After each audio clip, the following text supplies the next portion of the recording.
Hi friends, என்ன ஆச்சு ஊருதா? வாங்க ஒரு தாபா ஸ்டைல் சிக்கன் செய்யலாம். எப்படி செய்யலான்னு பார்க்கலாம். ஒரு கடாயை வச்சுட்டு எண்ணெய் ஊற்றிட்டு கடுகு சேர்த்துட்டு நல்லா பொரிஞ்சு வந்ததும் அது கூட கொஞ்சம் சோம்பு சேர்க்கணும். எல்லா சிக்கன் ஸ்பைசஸ்க்கும் சோம்பு மெயினாக முக்கியம். நல்லா பொரிஞ்சதும் கருவேப்பிலை கொத்தமல்லி போட்டுட்டு சிக்கன் போட்டு நல்லா வாஷ் பண்ணி சிக்கன் போடணும். ஒரு 1/2 kg எடுத்துருக்கேன். நல்லா வாஷ் பண்ணி எடுத்துக்கணும்.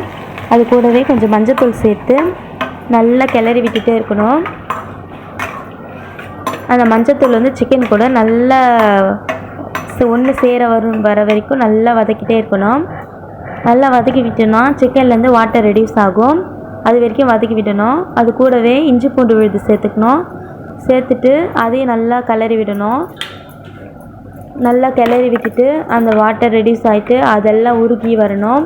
அது கூடவே தேவையான அளவுக்கு உப்பு சேர்த்துக்கணும். இன்னும் வதக்கி விட்டுட்டு அரைச்ச தக்காளி வெங்காயம் விழுது சேர்த்துக்கணும். சேர்த்துட்டு நல்லா கிளறி விட்டுட்டு அதை ஒரு 10 நிமிஷம் மூடி வச்சு வேக வைக்கணும். வேக வச்சிட்டோன்னா அது நல்ல கிரேவி ஸ்ட்ரக்சருக்கு வரும். அது பாருங்கள், எண்ணெய் திரிஞ்சு வந்திருக்கு. எவ்வளோ சூப்பராக இருக்குது. இந்த ஸ்டேஜில் சாப்பிட்டா கூட செம்ம டேஸ்டியாக இருக்கும். ஆனால் இன்னும் முடியலை. இது கூடவே தேவையான அளவுக்கு மிளகாத்தூள் சேர்த்து நல்லா கிளறி விடணும். நல்லா கிளறி விட்டுட்டு அந்த எண்ணெய்லாம் திரிஞ்சு வரும். நல்லா கிளறி விட்டுட்டே இருக்கணும். கொஞ்சம் லோ ஃப்ளேமில் வைக்கணும். இந்த ஸ்டேஜில் நல்லா எண்ணெய் திரிஞ்சு வரும். எல்லாமே கறியெல்லாம் முழுசாகவே வெந்துட்டு இருக்கும். இந்த ஸ்டேஜில் பாதாம், முந்திரி, பட்டை, லவங்கம், அப்புறம் சோம்பு இதெல்லாம் வச்சு நல்லா பைன் பேஸ்ட்டாக அரைச்சி அதில் போட்டு நல்லா மிக்ஸ் பண்ணிகிட்டே இருக்கணும்.